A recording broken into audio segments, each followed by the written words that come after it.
let's dive into our first module, Algebra Basics, with a discussion of exponents. Here we have a to the power of n. Because a is being raised to the power of n, we call a the base, and the n is our exponent. We just don't know what number it is yet. Let's have a look at a couple examples. What is a to the power of 1?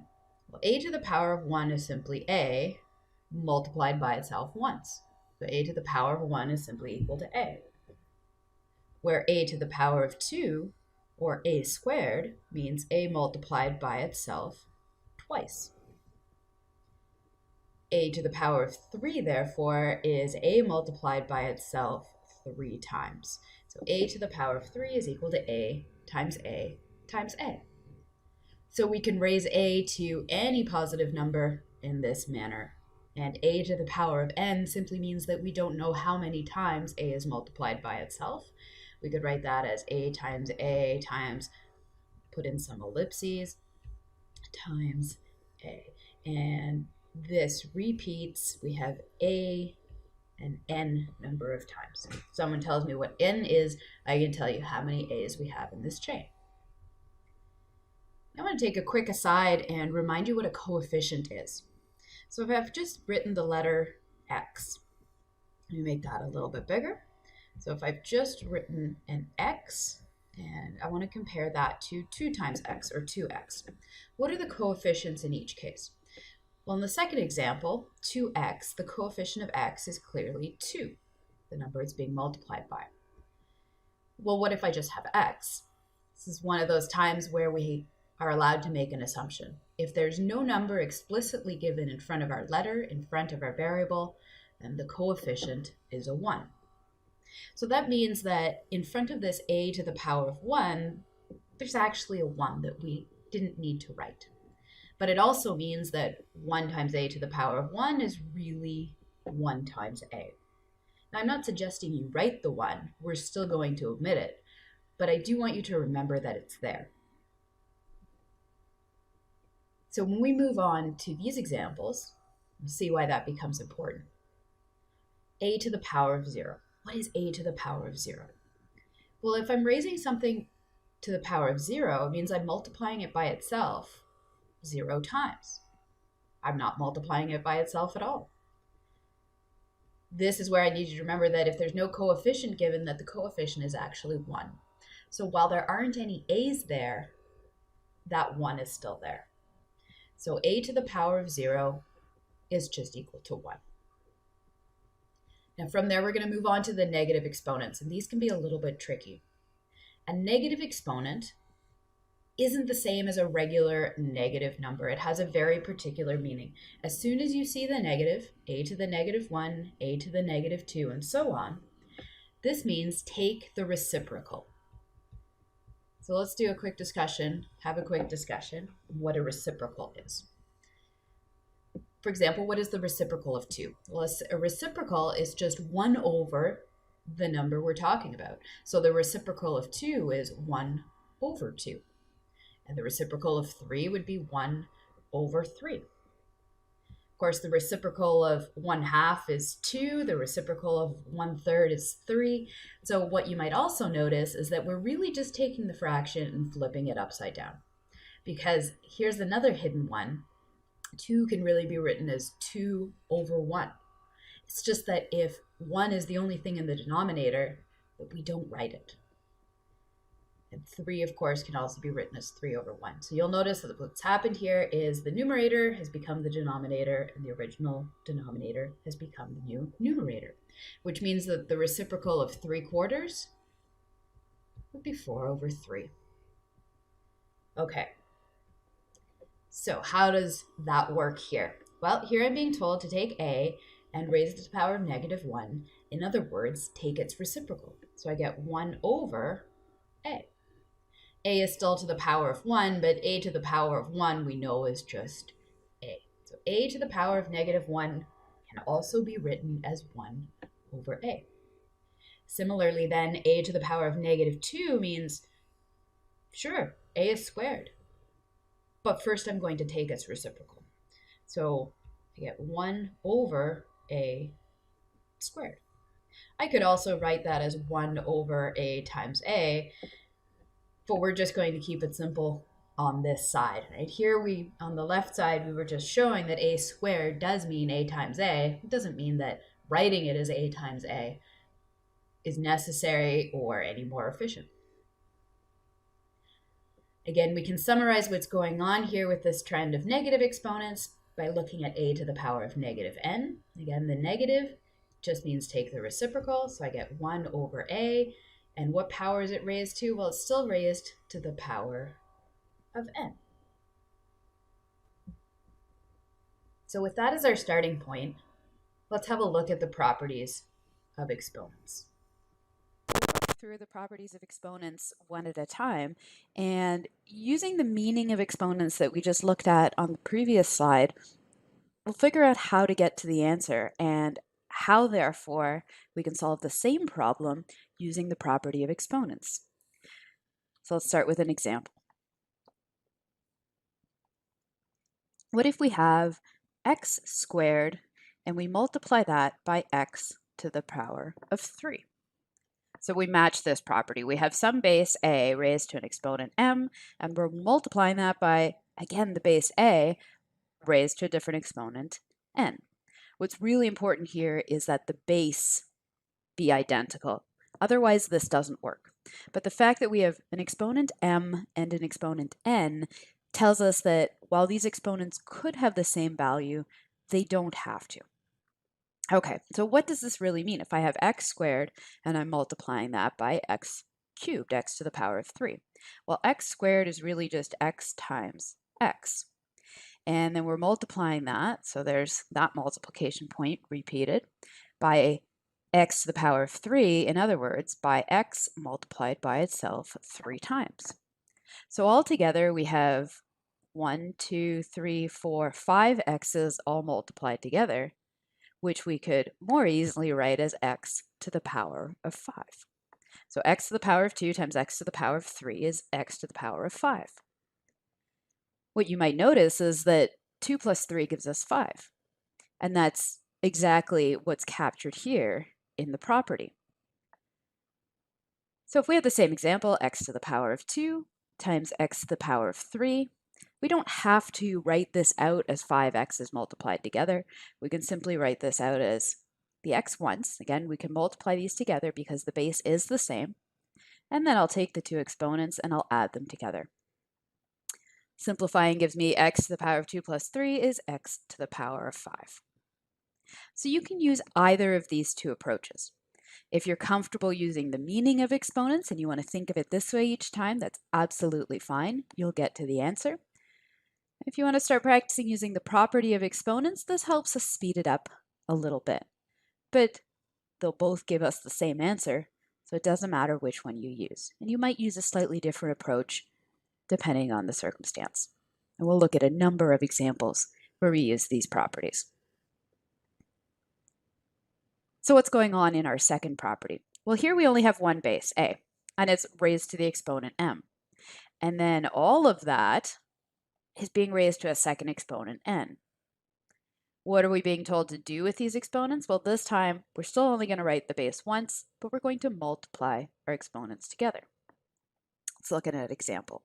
Let's say we have x to the power of 3, and then I'm going to take all of that and further raise it to the power of 2. Again, in this column, I'm going to look at what this means by thinking about what x to the power of 3 is really telling me about x. Okay, well, it's really telling me that x is multiplied by itself 3 times. And outside the brackets, I'm still going to raise that to the power of 2. But what does that power of 2 mean? The power of 2 simply means that everything inside the brackets here is multiplied by itself twice. So I have x times x times x, and I'm going to multiply that by exactly the same thing, x times x times x. Similarly, we could have written x to the power of 3 times x to the power of 3, and that tells us what the 2 is all about, and then expanded it to get this line. So what's going on here? What we really have is all of these x's being multiplied by all of these x's, and we can just as easily write that without the brackets. So we have 6 x's all multiplied together, which is much easier to write as x to the power of 6. It gets a little bit long, so that's why we have these properties. We have these shortcuts. Again, 5x to the power of 3, and in brackets, all of that is being raised to the power of 2. My property tells me that all I need to do is multiply m times n, the two exponents. In our case, 3 times 2. So this is really x to the power of 3 times 2, and 3 times 2 is 6. Again, feel free to use the variation that you're most comfortable with. Next, we'll look at what happens when we divide bases that are themselves raised to exponents. The two properties in the table here are identical. We're just going to look at two different cases. In the first, I'd like to look at what happens when m is the larger number. In other words, when m is greater than n. And in the second case, I'd like to see what happens when n, the exponent in the denominator, is the largest number. In other words, when m is less than n. We'll also look at the case when m is equal to n. In other words, when the a's are raised to the same exponent. Another caveat we need to add to these properties is that in neither case can we have a being equal to 0. We're not allowed to divide by 0. It's impossible. So these rules do not apply where we have a mathematical impossibility where a is equal to 0. In any case, as before, let's have a look at an example. So what happens if we have x to the power of 3 divided by x to the power of 2? Well, once again, look at what this means. In the numerator, we have x multiplied by itself 3 times. And in the denominator, we have x multiplied by itself twice. And what are we allowed to do when we have the same thing in the top and the bottom? Well, as long as the pieces are being multiplied in the numerator and multiplied in the denominator, not added or subtracted, only multiplied. If we have the same thing in the numerator and the denominator, we can cancel those. So we can cancel one pair of x's from the top and the bottom. In fact, we can cancel a second pair of x's from the top and the bottom. And all we have left now is a single x in the numerator. In other words, the final answer is x. You can think of it this way. In the numerator, we have x left, but what do we have left in the denominator? Well, in the denominator, it's not that there's nothing left or 0 left. There is still a 1 there. Remember that there's always an invisible coefficient or an understood coefficient of 1 in front of any variable. Of course, if the only thing in the denominator is a 1, we don't bother to write it, so we write x over 1 as simply x. So we could absolutely come to the same conclusion using the property. Same question, x to the power of 3 divided by x to the power of 2. Well, our property tells us that we are absolutely allowed to divide these as long as the bases are the same. X and x, they are. And if that's the case, we only have to write the x once, the base once. And now we'll take m and subtract n. In other words, we'll take the top exponent and subtract the lower one. So we'll take the 3 and subtract 2. So we have x to the power of 3 minus 2. 3 minus 2 is 1. Of course, we would write that as x to the power of 1. We would write that as simply x. So we, again, once again, get to the same conclusion. And you can use whichever one you prefer. So again, we're working with the same rule, but I'd like to have a look at what happens now when the exponent in the denominator is the larger one. So for example, if I have x to the power of 2 divided by x to the power of 3. So we have 2 x's multiplied in the numerator and 3 x's multiplied in the denominator. Because we have multiplication in both top and bottom, we can absolutely cancel as long as we have the same factor top and bottom. So we have this pair of x's that we can cancel, and a second pair of x's that we can cancel. As a quick aside, when I'm canceling, what's really left behind? Well, when I'm taking x and dividing it by x, I leave a 1 behind. So really what I'm doing is I'm dividing an x out of the top and an x out of the bottom. There's a 1 left in the top and a 1 one left in the bottom. For the second pair, I'm dividing the top by x and the bottom by x, so there's a 1 left behind. So what's left in the numerator? 1 times 1 is 1, but we see that the x's are gone. Where is our x, our leftover x? Well, it's in the denominator. And there it is. So when we use the property of exponents, what does the second question look like? So it's the same question, x to the power of 2 divided by x to the power of 3. And our property again tells us that as long as the bases are the same, I only have to write it once, and I will still subtract the numerator, or rather the denominator from the numerator. I will take the numerator and subtract the denominator. I will take the top exponent and subtract the bottom exponent. So in our case, we have 2 minus 3. What's 2 minus 3? It's negative 1.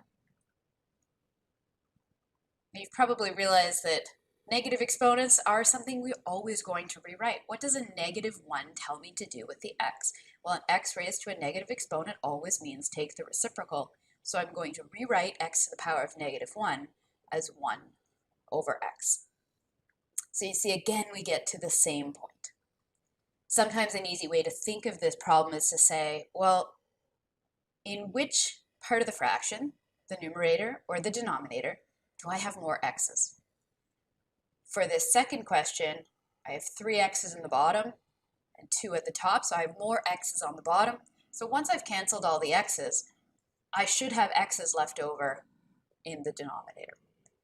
In the previous question, where we had more x's in the numerator to start with than we do in the denominator, once I've canceled all my x's, where should my leftover x's be? Well, they should be in the numerator, and that's exactly where our answer is. One additional piece I'd like to look at is what happens when m and n have the same value. For example, what happens if I have x to the power of 2 divided by x to the power of 2?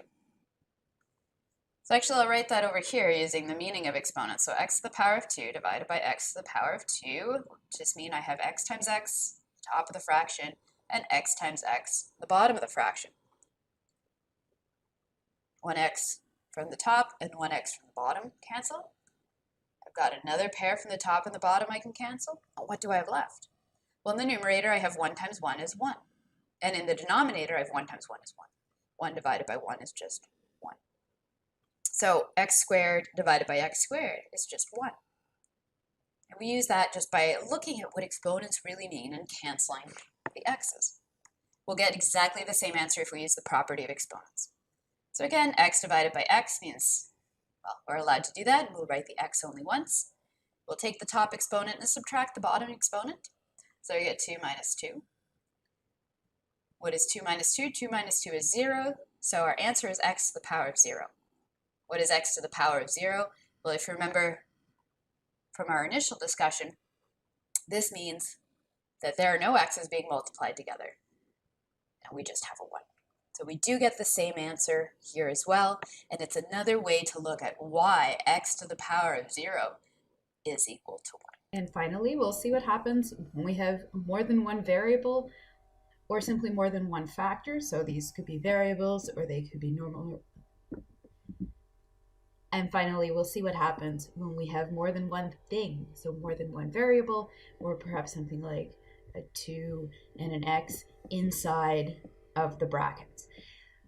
So in the first property, we look at what happens when the factors are multiplied, so when these variables are being multiplied. And in the second property, we'll look at what happens in division. So again, this could look something like this, 2 over x raised to the exponent. And we'll start with exactly that example. So we have 2 times x, and all of that is being raised to the power of n. We can think of this in a couple different ways. Sorry, I don't want to say power of n. Let's actually give that a number. We want to say, what if it's raised to the power of 3? Okay, so we know that if we write the 2 and the x next to each other, we mean that they are being multiplied together. But you could separate them and write them as 2 and then the multiplication sign or a dot x. And all of that is raised to the power of 3.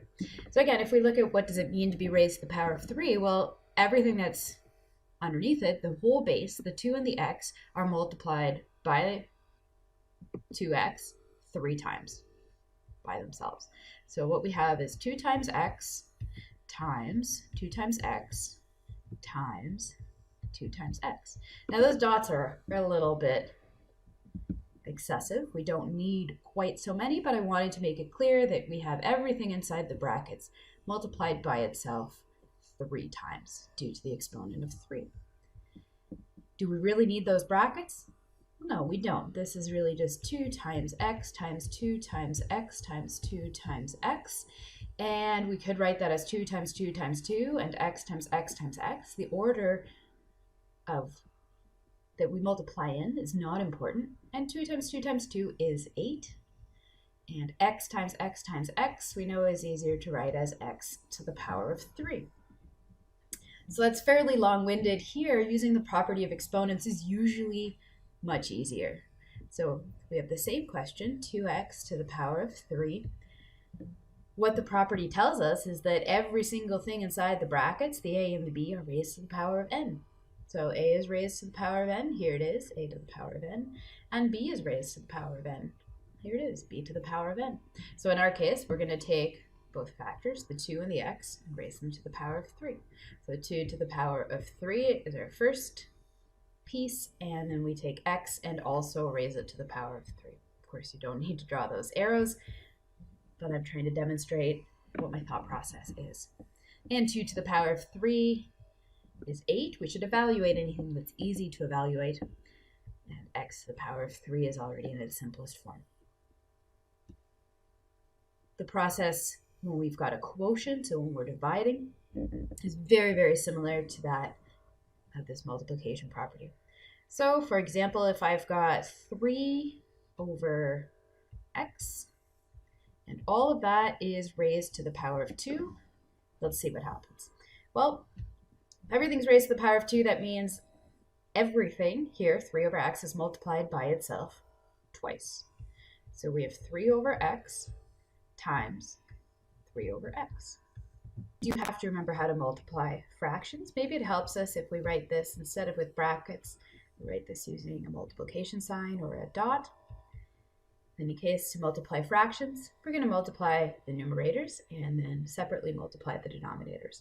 So we get 3 times 3 is 9, divided by x times x is x squared. Once again, it's usually easier to use the property of exponents rather than work this out using the meaning. So again, let's start with 3 over x to the power of 2 and have a quick look at what our property tells us. Well, it says take every single thing inside the brackets and raise it to the exponent, right? So we take the entire numerator, a, and raise it to the power of n. It gives us a to the power of n. And then we take the entire denominator, the b, and raise it to the power of n. And here is our new denominator.